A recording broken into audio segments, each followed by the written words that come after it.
जनता जनार्दन ये बताता है कि बीजेपी की विजय प्रचंड होने जा रही है। দেখুন একটা কথা আছে মধুরেনো সমাপয়তে, তো এর থেকে ভালো আর কি হতে পারতো আমাদের জন্য।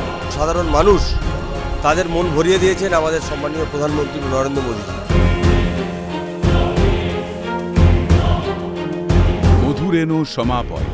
শেষ ভোটের আগে বঙ্গে মোদীর শেষ বেলার প্রচারকে এভাবেই ব্যাখ্যা করছে বিজেপি। কারণ রেমালের রেশ এখনো বজায় আছে দক্ষিণ ২৪ পরগনা জুড়ে। প্রধানমন্ত্রীর সভার নির্দিষ্ট জায়গাও ঠিক করা যায়নি। অগত্যা মাত্র ২১ ঘন্টার প্রস্তুতিতে জনসভার ডাক, আর তাতে মানুষের উপস্থিতি দেখে উচ্ছ্বসিত বিজেপির কার্যকর্তারা, উচ্ছ্বসিত স্বয়ং মোদী। परसों साइक्लोन के कारण यहाँ बहुत बारिश हुई, मंडप बनाना भी मुश्किल था। इतने कम घंटों में इतनी बड़ी रैली की योजना बनाना ये तब संभव होता है जब जनता जनार्दन खुद चुनाव की बागडोर संभाले हुए हैं। এই মুহূর্তে দেশের নয় বিশ্বের সর্ববৃহৎ নেতা, তো তিনি আজকে এই ভিড় দেখে যাওয়ার সময় আমাদেরকে বলে গেলেন বাংলা তৈরি হয়ে গেছে পরিবর্তনের জন্য। এটা মোদিজির অ্যাসেসমেন্ট। মাত্র ২১ ঘন্টার প্রস্তুতিতে প্রধানমন্ত্রীজির মিটিং আর কোথাও হয়েছে বলে আমার জানা নেই। তার থেকে বড় কথা, আজকে মঞ্চ বাঁধা যায়নি। এখানে যে ব্যালকনিতে যেখানে সভা হয়েছে ৪ থেকে ৫ জনের জায়গা হবে। তো মাননীয় প্রধানমন্ত্রীকে অশেষ অশেষ ধন্যবাদ, তিনি রাজি হয়েছেন। আমরা কেউ ভাবিনি কোনো রাজ্যের মুখ্যমন্ত্রীও হয়তো এটা এখানে সভা করতে রাজি হতেন না। মথুরাপুর লোকসভার বিজেপি প্রার্থী অশোক পুরকাইত, ডায়মন্ড হারবার লোকসভার বিজেপি প্রার্থী অভিজিৎ দাস এবং জয়নগর লোকসভার বিজেপি প্রার্থী ডাক্তার অশোক কান্ডারির সমর্থনে এদিন প্রধানমন্ত্রীর সভা ছিল কাকদ্বীপের সুখদেবপুরে স্টেডিয়ামে। সেই সভা থেকে পরিচিত স্লোগান উঠল মোদির গলায়। आपका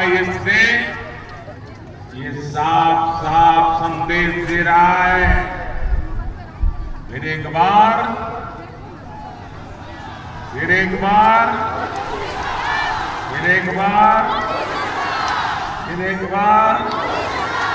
প্রাকৃতিক দুর্যোগ উপেক্ষা করেও উপচে পড়া ভিড় ছিল সুখদেবপুরে।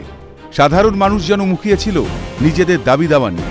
নরেন্দ্র মোদীজিকে চাই, আমরা কেন্দ্র সরকার চাই, আমরা রাজ্য সরকার চাই না। রাজ্য সরকারের যে দুর্নীতি আমরা ওটা চাই না। আমরা এর জন্য প্রতিবাদ আন্দোলনে বেরিয়েছি। এই চাকরি চোর দুর্নীতি যে চলছে সেটা দুর্নীতি সেটা বন্ধ হোক। ৫০০,০০০ টাকা বন্ধ করুক, আমাদের কলকারখানা হোক, চাকরি হোক। শুনতে চাই আমাদের ছেলে মেয়েরা শিক্ষিত হয়ে কেন আজকের বাড়িতে গিয়ে বসে থাকছে, কেন ধর্ণা দিচ্ছে, কেন বিদেশে চলে যাচ্ছে। একটা চাকরির কোনো নেশা নেই, আর যারা পাস করলো না তারা ওই টাকা ঘুষ দিয়ে চাকরি করছে। ওরা মোদিও যেন ওদের মনের কথা বুঝেছেন, বার্তা দিলেন সাধারণ মানুষের উন্নতির, বিকাশের, বাংলা ও ভারতকে জগৎ সভায় শ্রেষ্ঠ আসনদারে। वही भारत आज जब नई रफ्तार से आगे बढ़ रहा है तो पूरी दुनिया देख रही है। आज पूरी दुनिया में भारत का डंका बज रहा है। अब भारत विकसित भारत बनने की राह पर चल रहा है। উন্নয়নের গ্যারান্টির সঙ্গে বাংলায় কেন্দ্রের প্রকল্প চালু নিয়েও কটাক্ষ করতে ছাড়লেন না মোদী। मैं आपको गारंटी देता हूं,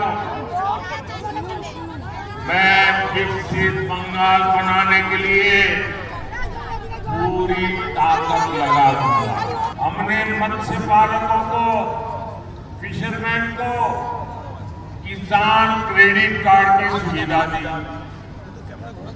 यहाँ रायबीगी में हमने फिश कल्चर सेंटर दिया। हमने पीएम मत्स्य संपदा योजना शुरू की।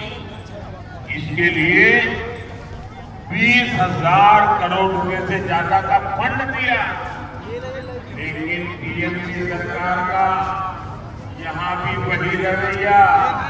শেষ ভোটের আগে জোরদার প্রচার, জনতার আশীর্বাদে জয়ের মুকুট কার মাথায় উঠবে সেদিকে তাকিয়ে বাংলা তথা দেশ।